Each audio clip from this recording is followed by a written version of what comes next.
Usa ka pagtuo, usa ka tingog, usa ka katawhan.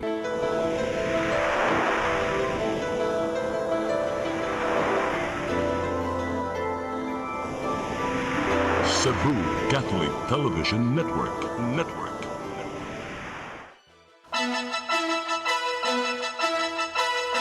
Uluhan sa mga balita sa Sayre 47. Ika-128 nga anibersaryo sa Independence Day. Hapsay ug malinawon nga gihandom sa Sugbo. Siyudad sa Mandaue, buhatag og 1 ka milyon ka pesos sa General Santos City. Samtang siyudad sa Sugbo, mag-donation drive alang sa mga biktima sa Lino. Ex-convict gitigbas patay sa higala ra usab nga ex-convict dito sa Dalagiete, Lalawigan sa Sugbo. Duha ka Pakistaning nationals patay sa aksidente sa kadalanan sa Geso, Dakbayan sa Mandaue. Sugbo, Kabisayan ug Mindanao, Pilipinas ug katawhan kutos maabot atong Sibya sa tibuok kalibutan. Maayong hapon. Live kita karon sa CCTN Channel 47 ug kini ang tulumanon sa nag-unang kasayuran nga angay natong masayran. Ako si Dennis Tabar. Tulumanon sa patas nga mga balita ug opinyon. Ako si Danica Cabalias Tecling. Kini ang Sayre 47.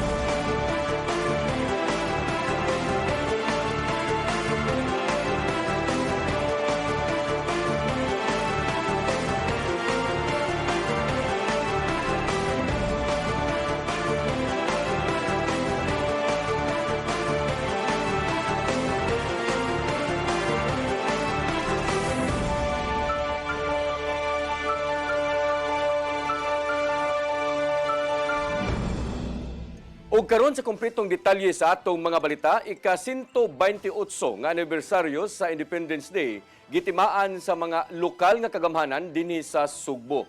Nagkadaiyang mensahe ang gipadangat sa mga opisyal. Ang kasayuran ihatod ni Mary Rose Sagarino. Gisugdan sa usa ka flag raising ceremony ang kasaulugan sa Mandaue. Gisundan sa paghadog buwak nga gipangunahan sa mga opisyal sa syudad ug mga department heads isip pagpasidungog sa mga bayani nga nakigbisog para sa kagawasan sa nasod. Gipahigayon usab ang 21 gun salute sa Special Weapons and Tactics Unit.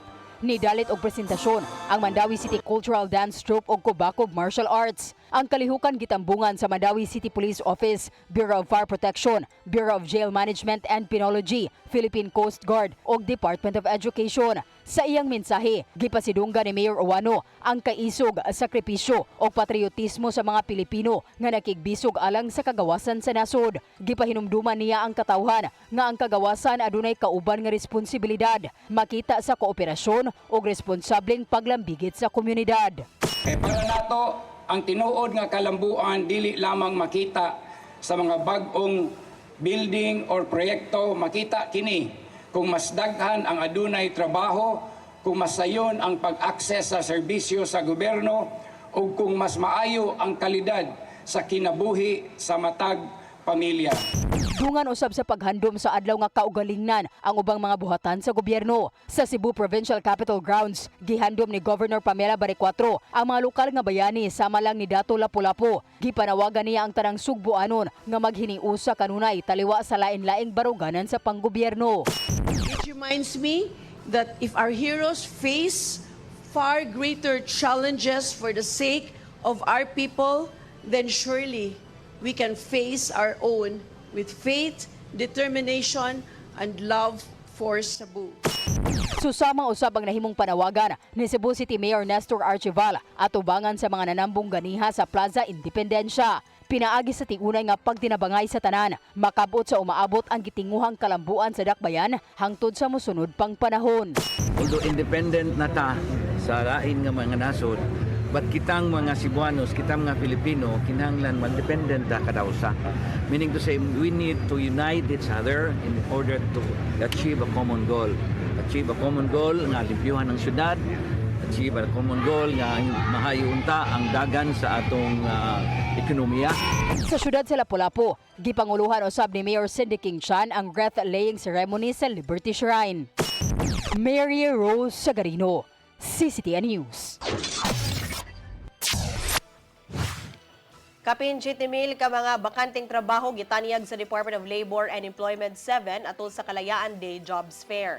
Lakip sa mga nang-apply og trabaho ang mga graduado gikan sa senior high school. Ang kasayuran hato ni Gian Navarro. Gidagsa sa libuan ka mga aplikante ang gihimong Kalayaan Day Jobs Fair sa Department of Labor and Employment 7 sa usa ka mall sa South Road Properties, syudad sa Sugbo. Moabot sa 7,000 ka mga trabaho dinhi sa lokalidad ug overseas ang gitanyag gikan sa 50 ka mga participating companies ug recruitment agencies. Gawa sa mga fresh graduates ug ubang mga nangita og mayong trabaho. Apil sa mga nisalmot ang mga graduado gikan sa senior high school. Maong nagpatabang si Dole 7 Director Attorney Roy Buenafe sa ubang mga ahensya gobyerno aron matabangan nga makabaton og mayong trabaho ang halos tanang sektor. Yung napupuntay lainong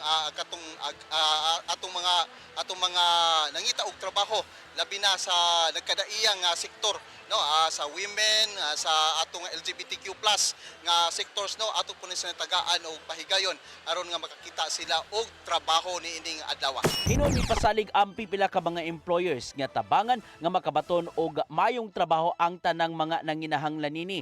Apil na kadtong bag-o lang nakahuman sa senior high school. Athlete high school or senior high school graduate ana bahala wala siya experience basta willing to learn lang jud ta. So kana pong kanang sitaw ganang kana bitawng kuan kita mo trabaho kanang desidido kay ta to work o kogihan. Target sa mong jobs fair nga mahimong hired on the spot ang dili mo menos sa 20% ka mga aplikante. Gani apil sa mga palarang nakabaton og trabaho kining nakahuman og grade 12 gikan sa Barangay Banilad, syudad sa Sugbo. Human siya namasin sa pag-apply isip ESL teacher. This is a very good opportunity especially for us fresh graduates, especially kay lisod gyud kayo ang job market during these times. And I'm sure that I speak for a lot of people here nga grateful kayo mi nga naay job opportunity nga inani para sa amoa. Pwede ito alang ning laing aplikante gikan sa Barangay Pasil human nakakuha og laing disenteng trabaho isip in-house marketing staff sa usa ka manpower agency. Sa kanan akong nakuha na-applyan na ko experience sa mga kuan service ko nga nang-apply ko wala yung wa ko dawat so kakon nalipay ko. Dugan usab nga gihimo ang Kalayaan Day Jobs Fair sa ubang dapit sa Central Visayas aron maabagan ang ubang mga nangita og mayong kahigayunan sa pagpanarbaho. We have still in Bohol no naapod tay gipahigayon karon nga job fair nga to sa Tagbilaran City. Unya nagkadiang LGU no napud sila mga initiative like Carmen Bohol napud sila job fair karon. So this is not the only site for job fair but this is the focus now of the regional office. Ian Navarro, CCTN News. Samtang subay sa mga balita, malinawon og hapsayra ang lihok protesta sa progresibong pundok dinhi sa Cebu City atol sa Independence Day. Kapulisan way nakatala nga insidente gikan sa buntag hangtod sa paghuman sa rally sa downtown area sa Dakbayan sa Sugbo. Ang kasayuran ihatod ni Arnold Bustamante. Gihudagway sa kapulisan sa sudad sa Sugbo nga hapsay ug malinawon ra ang gilusad nga lihok protesta sa mga militanteng pundok atol sa paghandom sa ika-128 nga Independence Day. Mato ni Police Lieutenant Colonel Franco Rudolph Oriol, ang Deputy City Director for Administration sa Cebu City Police Office, nga buntag pa lang nakamonitor na sila sa tibok Dakbayan sa Sugbo tungod sa himuon nga march sa protesta sa pundok sa mga progresibong grupo. Sigon sila nga monitoring, maabot sa 70 ka mga sakop sa mga militanteng pundok ang nagrally sa Dan Colon nga nagsugod sa alas 10 sa buntag ug malinaw ning natapos pagka alas 11:15. Gidugang ni Oriol nga ipakatap sila og mga personnel sa Mobile Patrol Unit, Carbon Police Station 5 ug mga personnel sa Traffic Enforcement Unit aron abagan ang mga sakop sa Cebu City Transportation Office nga magman sa dagan sa trapiko sa downtown area. Gitinguhan nila nga dili mabalda ang trapiko din ang mga manakayay ug mga biyahedor makaabot sa hustong oras sa ilang destinasyon. Gipangayuan usab sa CCPO headquarters ang tarang police station sa Dakbayan ug situational report sa ilang jurisdiksyon ug nasuta nga walay insidente o ka-emergency nga natala. Una nang naka-full alert ang kapulisan sa Central Visayas sukad pa sa Huwebes aron pagsiguro nga walay motumaw nga kagubot atol sa kasaulugan sa ika-128 nga Independence Day. Giangkon hinon ni Oriol nga lahi ang mga realista sa Dakbayan sa Sugbo nga mosunod ra sa lagda nga gipatuman sa kapulisan itandi sa ubang lugar sa nasod nga mga bayolente. Arnold Bustamante, CCTN News. Senado, Kongreso o Korte Suprema parehong niminos sa ilang net satisfaction score gikan sa social weather stations. Apan nagpabili ng dakong pagsali gikan sa libuan ka mga taong nitubag sa survey ni adtong Marso. Ang kasiran nihato ni Gia Navarro. Pulos ni menos ang net satisfaction score sa mga institusyon sa legislatura o hudikatura base sa survey sa social weather stations nga gihimo niya to Marso. Nakakuha ang Senado og net satisfaction nga plus 11 points. Diin mas gamay itandi sa plus 14 niadtong November 2025. Ana sa 42% gikan sa libuan ka mga respondents ang nakauyon sa gipakitang performance sa Senado og 32% ang wala nakauyon. Sa habig sa Kongreso, nakakuha sila og plus 13 points nga net satisfaction score gikan sa kaniadtong plus 14 points sa miaging tuig. Aduna sila'y 42% nga satisfaction rating og 29% usab nga dissatisfaction. Nakaangkon usab ang Korte Suprema og plus 11 points nga net satisfaction score nga mas ubos gikan sa plus 17 points nitong November 2025. Nakakuha sila og 42% nga satisfaction rating og 30% ang wala nakauyon niini. Bisan pa man sa pagmenos sa ilang net satisfaction score gikan sa SWS, nakuha gyapon sa tulo ka mga institusyon ang moderate trust ratings. Nasayrang nakakuha ang kadaghanan sa mga satisfaction ratings gikan sa Mindanao region diin ana diha ang mga respondents. Gitupag sa 1,500 ka mga Filipino adults among SWS survey nga gihimo niadtong Marso 24 hangtod 31. Gia Navarro, CCTN News. Gihangyo ni Mayor Nestor Archibal ang mga bangko o mga fuel retailers nga himuong way putol ang serbisyo ngadto sa mga nanginhanglan niini. Subay kini sa kabalaka sa ubang mga konsumidor mahitungod sa supply sa lana o pagsaka sa presyo sa mga panaliton. Gireport sa mga bank representatives ngadto sa mayor nga paigo pa ang fuel supply aron magpadayon ang operasyon sa mga ATM machine sa tibuok adlaw. Samtang mipasalig ang fuel retailers nga naapay nahabilin nga supply aron makapatubil ang uban nga mga motorista. Gihangop hinuon ni Archibal ang maong kalambuan ug mihangyo nga tumanon ang nahimo nila nga panagsabot.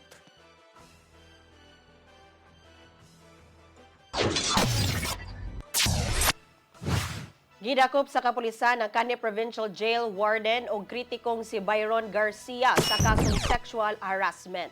Dalutsad siya og warrant of arrest sa Fishport sa Barangay San Roque, Dakbayan sa Talisay kagahapon. Dagatubag si Garcia og kasong 3 counts sa gender-based sexual harassment human siya gireklamo ni Capital Health Consultant Dr. Nikki Catalan. Mahimong makapiyansa ang igsuon ni kanhi Gobernador Gwen Garcia og 108,000 pesos alang sa temporaryong kagawasan.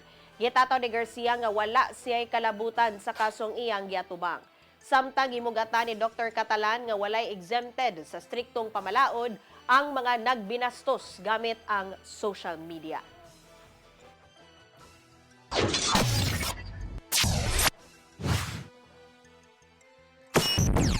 Mosunod, siyudad sa Mandaue, buhatag og 1 milyon ka pesos sa General Santos City. Samtang siyudad sa Sugbo, mag-donation drive alang sa mga biktima sa linog. Kana ug daghan pang mga balita sa pagbalik sa Sayre 47.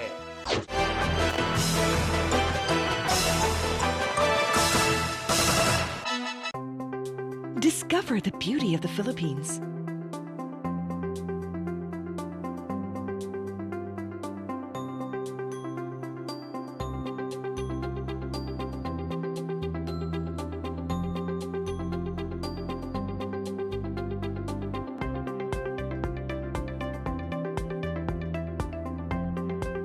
With Philippine Airlines, the country's flag carrier.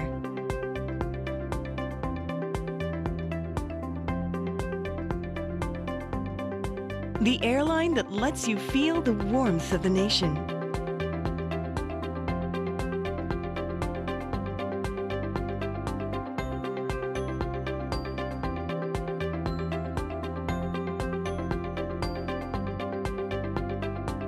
Mabuhay!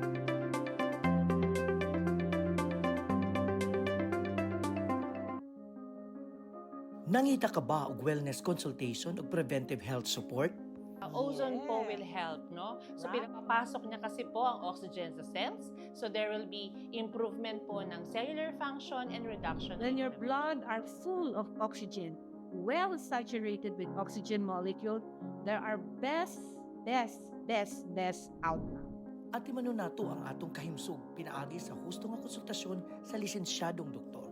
Some people, they are well versed with nutrition, but for others, they have very little idea of what the basics of nutrition are. Kaya with ozone therapy, makakatulong ito para mag-shrek ng mga tumors natin. Para sa professional consultation o general wellness services, bisitaha ang Ozone Med Wellness Clinic branches sa Davao, Bacolod ug Cebu.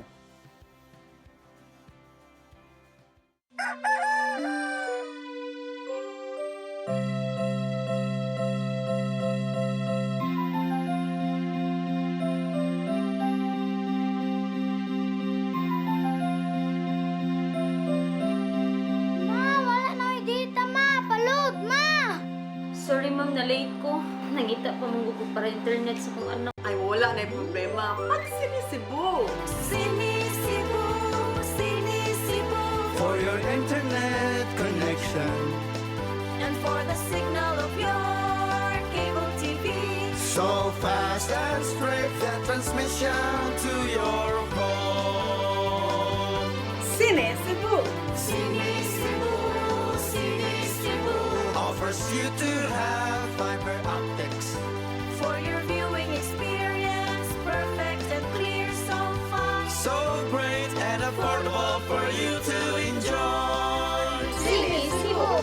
Sinisibu Television Network Incorporated offers fiber to the home broadband internet.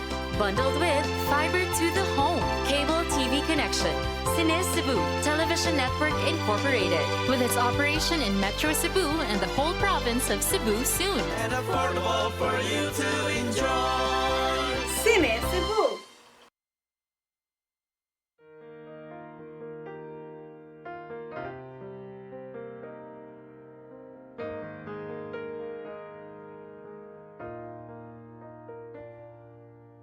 Heal me, O Lord, and I will be healed. Save me, and I will be saved. Heal me, O Lord, and I will be healed. For you are the one I praise. You are the one I praise.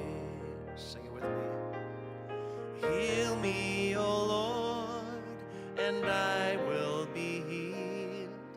Save me, and I will be saved. Looking for the best internet deals in Negros Oriental? Field Products Negros is here to bring you fast, reliable, and affordable internet with plans made just for you. For as low as 899 pesos per month, enjoy speeds of 50 Mbps, perfect for streaming, working, or studying from home. Need more speed? No problem. Get 100 Mbps for just 1,199 pesos. 150 Mbps for only 1,499 pesos, or our fastest plan, 400 Mbps for just 2,399 pesos per month. Plus, you can add over 100 cable TV channels to your internet plan for just an additional 100 pesos per month. That's entertainment and lightning fast internet all in one.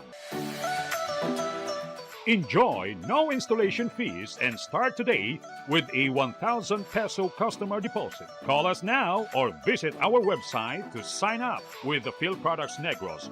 You get internet that's affordable, reliable, and local. Field Products Negros, bringing you closer, faster. Call us at 0917-631-5240 or visit our website www.fieldproductsnegros.net or our Facebook page, Field Products Dumaguete. Subscribe now.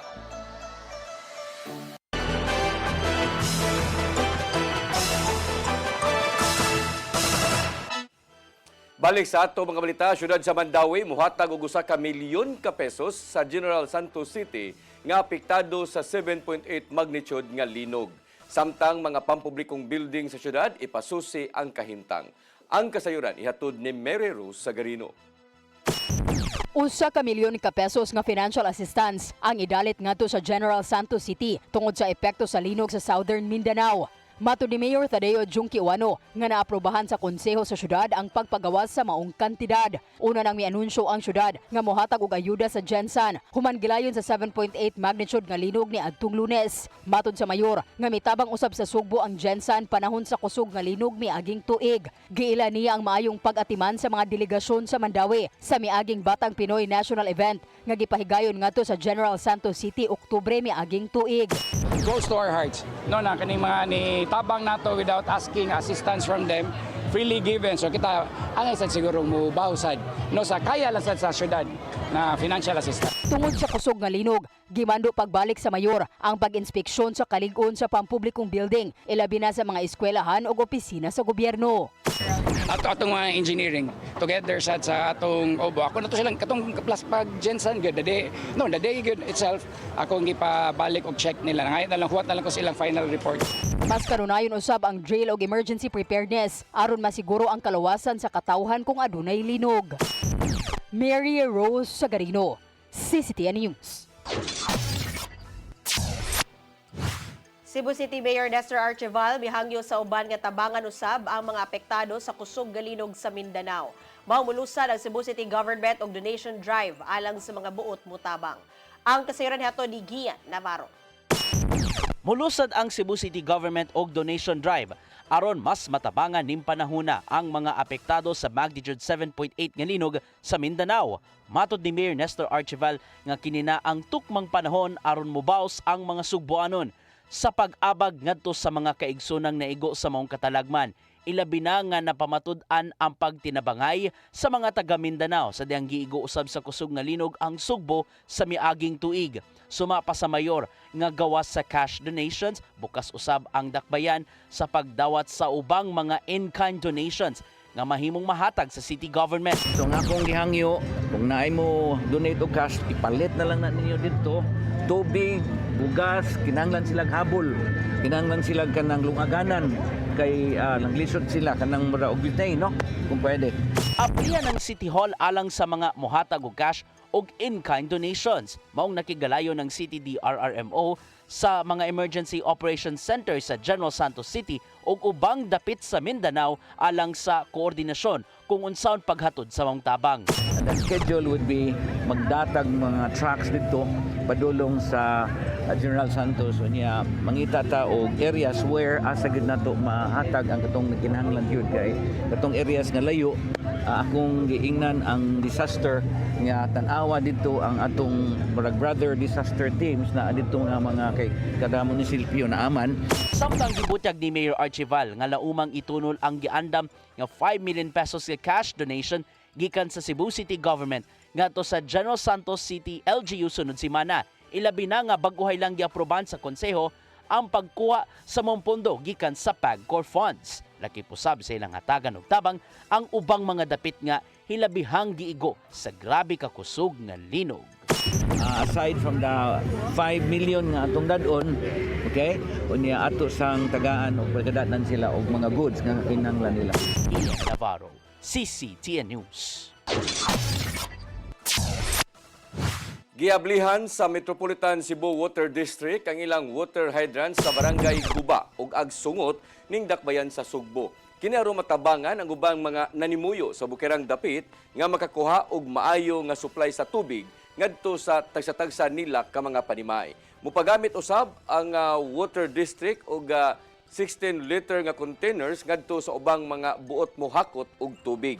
Samtang mangita ang MCWD og mga dapit kung asa ibutang ang mga mobile tanks diin kuhaon ang tubig o suyupon gikan sa ubang mga sapa. Gitinguha ni MCWD General Manager John DX Lapid nga abagan kadtong uban nga mga nanimuyo nga makabaton og maayong supply sa tubig taliwa sa hulga sa El Nino phenomenon.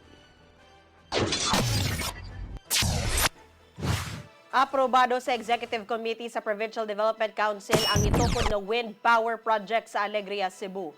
Dumalaon sa MC Power Solutions ang maong proyekto o gitinguhang mahuman karong tuig 2028. Mahimong makaproduce ang wind power project og hangtod 80 megawatts nga supply sa kuryente aron itunol ngadto sa National Grid Corporation of the Philippines. Anaa pa sa pre-development stage ang proyekto diin lakip sa gitun-an mao ang kahimtang sa dapit nga tukuran niini. Giproseso na sa developer ang tanang gikinahanglang mga rekisitos. Apil na ang PDC endorsement aron makakuha og environmental compliance certificate.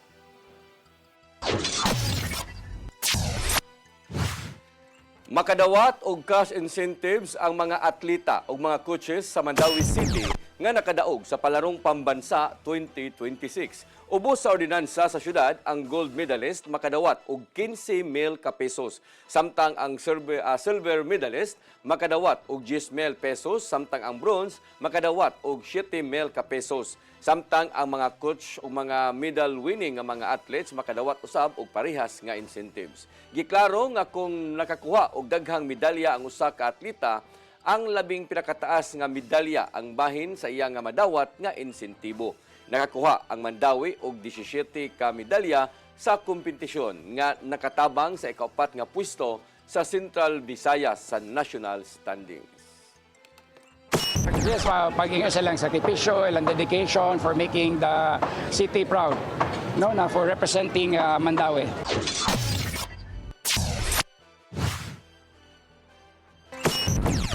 Mosunod, ex-convict gitigbas patay sa higala ra usab nga ex-convict dito sa Dalagete, lalawigan sa Sugbo.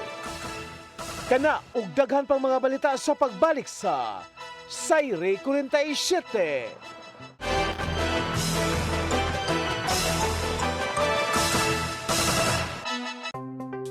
Discover the beauty of the Philippines.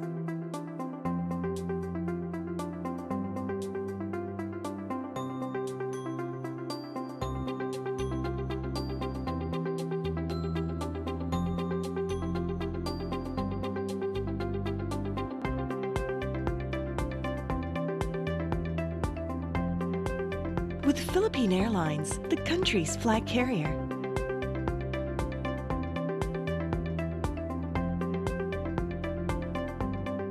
The airline that lets you feel the warmth of the nation.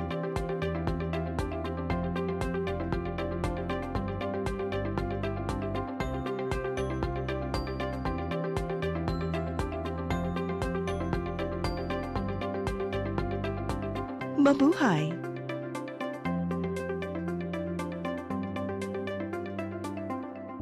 Ito po ang programa na hatid sa inyo ng Ozone Med Wellness Clinic, kung saan ibabahagi ng mga doktor ang kanilang kaalamang medikal tungkol sa inyong kalusugan. Minsan nami-misdiagnose, ovarian pala yun, pero ang presentation parang appendicitis. No? Sinasabing degenerative diseases, kadalasan ani iniisip ng mga tao no nga kaliwat ninyo ka na arthritis, kaliwat nga na ay rheuma, Dok. Pero unsa ba gyud ka big, unsa ba kalawak ang ibig sabihin nitong degenerative diseases, Dok? Yeah. So yung buong katawan, as we age, as we use it lagi, talagang dahan-dahan masisira yung mga cells, mga tissues, yung organs natin, dahan-dahan masisira yun siya. In our age today, it is very important that we have to really value yung aging process na to. Toxic na lang yung pinag-uusapan natin, but gaano ka-importante this time? Yung mga tao dapat sila educated about these changes ng global health. It is not the infectious disease that predominate. It is the non-communicable disease or chronic diseases. Sa New Start, we believe na ang pinakamalakas na patunay ng healing ay ang mga boses ng taong nakakaranas nito mismo. Tinignan ng OB, sabi niya, cervical cancer daw. Inisip ko, ang Panginoon, hindi naman ako pababayaan. Di ba sabi niya, by His stripes, I am healed. Ozone Med Wellness Clinic New Start. Mapapanood every Saturday, 8 to 9 a.m. Og ang replay airing matag Miyerkules, 1:00 hangtod 2:00 sa hapon. Dinhilang sa CCTN Channel 47. Your song, your your music. Your listening pleasure. Sing it Cebu! And if I don't need you, This, my darling, I've been told. Jody was the girl who lived next door. I've known her, I guess, 10 years or more. saving all my kisses just for you. Yes! You got me jumping like a crazy clown, and I go feature like a put him down. Since I kiss me, love and lips so wide, the things that bothers me is making like you fine. Hey, hey, set me free. Stupid Cupid, stop picking on me.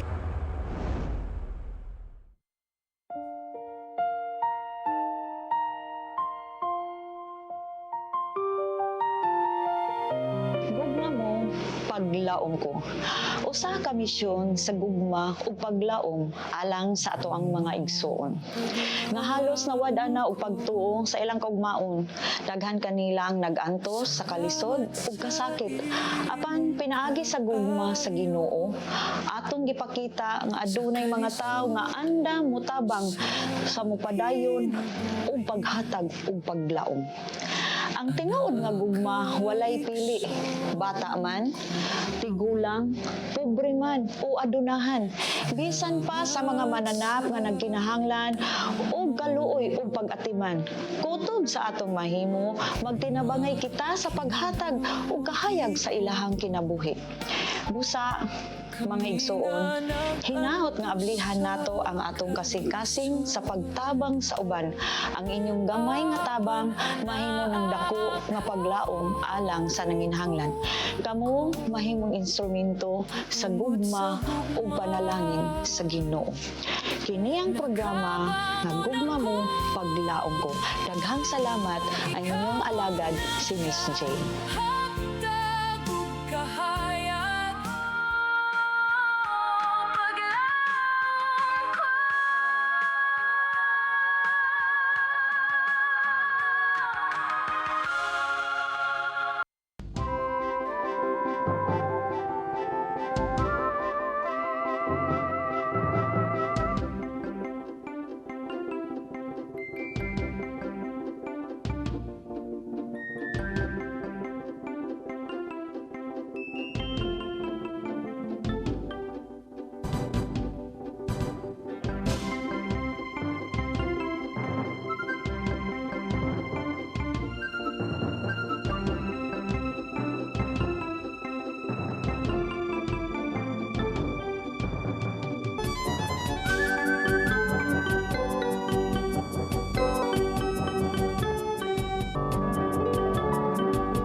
Ang kinabuhi, puno sa hagit. Sugpil na ka, Dria! Ay, paginarte! Magdita ka! Puno sa pangutana. Bata pa gani ka kayo? Nagpuyab-uyab na ka? Kinsa man ang mukhang masakitin nato din ay karoon ha, kinsa! Kung si buti mo'y pasabot, Daddy. Puno sa luha. Pagpili pa, ako nga imong anak o kanay imong mga babae. Kasuko. Yung nananado pa. Maluit ang ka ni Papa. Apan bisan mangit-ngit pa ang imong kalibutan, aduna pa'y nagpahiping kahayag. Aduna ka pa'y kasumbungan. Mga laman, hanap na. Dear Tatay, Tunog na unlot na. Nganong handungan man. Waylaing pagi aron masabtan nato ang Biblia. Kinahanglan nga doon na tayo relasyon kang Hesus. Hangtod sa layan natong panaguban, daghang salamat. Shalom. Tunog na unlot na. Di siya kumutuog na Ginoo. Pero magulo ng bata na. Nangita lagi ni gatas. Kasabot ka, akong ipakuha.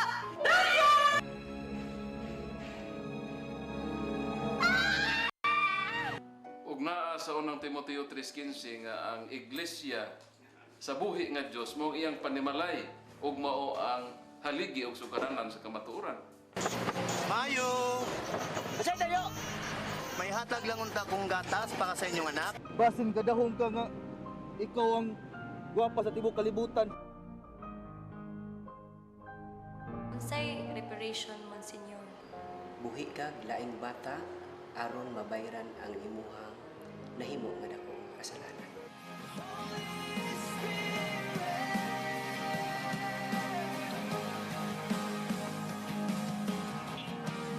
Daghan ka nato ang nagduda kung doon na bagay Ginoo o wala. Apan ang Biblia nag-ingon nga atong dawaton pinagi sa pagtuo ang kamaturan nga doon ay Ginoo. Sa Hebreo 11:6 nag-ingon walay makaphimot sa Dios kung walay pagtuo. I came for you. I came for you. Holy Spirit.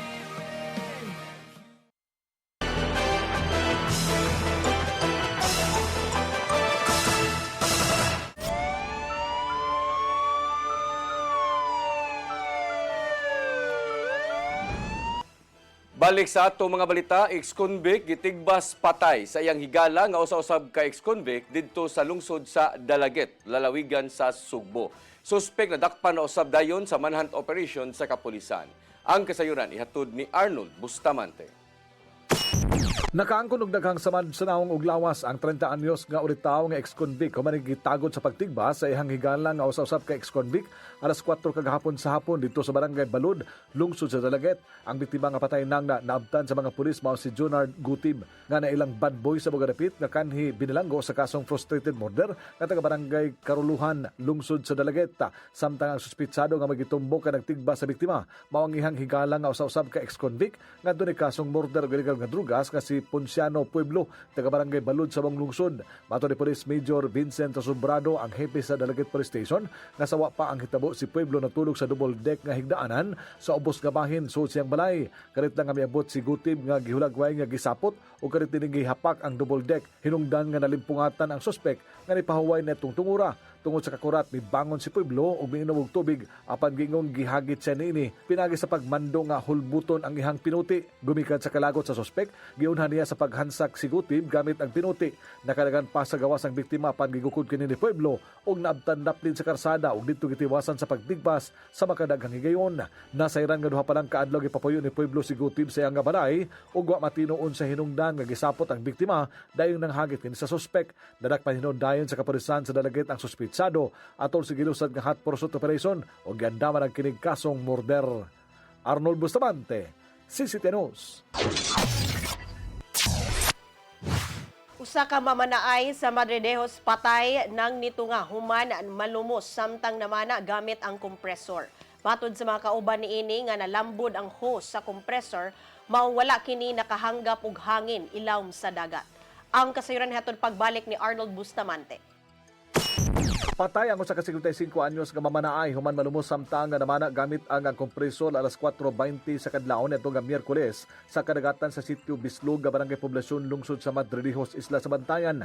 Ang biktima gila nga si Ferdinand Gidayawan Aropo, 55 anyos, residente sa Purok Jimelina sa barangay Maalat, lungsod sa Madridejos. Sa investigasyon sa Madridejos Municipal Police Station nga pasado alas 8 sa gabi niadtong Martes, milabigar sila sa kadagatan sa mga lungsod aron mamana gamit ang kompresor. Uban nila sa usa ka motorbangka sila nga Benji Santillan, 40 anyos, nga mao'y boat mechanic taga Talangnan na Madridejos, Edwin Helboyna Batindaan, 48 anyos, taga Tikada Bantayan, ug Marjon Morales Damasio, 30 anyos, taga Binasuerte, Kawayan Masbate. Pag-abot nila sa kadagatan sa Bislog Poblasyon, nagsugod silang sahom sa dagat gamit ang kompresor. Apan pagka alas 3 ang takla sa kadlaw, nakabantay si Benji Santillan nga naglambod na ang hose sa kompresor nga magigamit ka makaginhawa ang mga namana ilawom sa dagat. Sa ihang pagsusi ang hose nga gigamit sa biktima nga si Aropo, nabalikos na kini sa propeller sa fishing boat nga mo hinungdan nga iyang gisignalan ang tulo ka mamanaay nga naa sa ilawom sa dagat. Silang Batindaan ug Damasio dali nga mitunga apan si Aropo ang nagpabilin pa ilawom sa dagat. Dali nila nga girescue si Aropo ug gibira nila ang hose sa kompresor ug dako na lang ilhaga kaguol nga patay na kini nila nga nakuha. Gibana-bana sa kapulisan nga naa sa 30 metros ang gilaw mo sa dagat ang gisawom sa biktima. Gidala na lang nila ang patayng lawas sa biktima sa baybayon ug gipahimutang sa payag ni Arsenio Santillan nga nahimutang sa sitio Chinese Barangay Poblasyon sa lungsod sa Madridejos ug gikining report sa kapulisan. Gisusi usab sa medical officer sa Rural Health Unit sa lungsod sa Madridejos nga si Dr. Hanil Lee Sibilio ang lawas sa biktima ug nasuta nga ang hinungdan sa kamatayon nini mao ang pagkalumos. Arnold Bustamante, CCTN News. Patay ang duha ka Pakistani sa panagbangga sa ilang sakyanan nga minivan ug usa ka puso tractor head truck sa intersection sa Awano Avenue ug sa E.O. Perez Street sa Barangay Giso, Dakbayan sa Mandawi. Ang mga biktima giilangan sila si Faith Muhammad, 38 anyos, nagpuyo sa Barangay Umapad, Dakbayan sa Mandawi ug Inayat Ula, 38 anyos, sa Tagakasili, Konsolasyon. Samtang ang driver sa truck mao si Samuel Chavez, 39 anyos, lumad nga taga Mapla, Negros Occidental. Sa investigasyon sa Mandawi City Police Office, nagpadulong sa amihanang bahin ang minivan, samtang nagpadulong sa laing direksyon ang truck. Sa pag-abot sa intersection, miliko sa ang truck paingon sa E.O. Perez Street diin nahitabo ang panagbangga.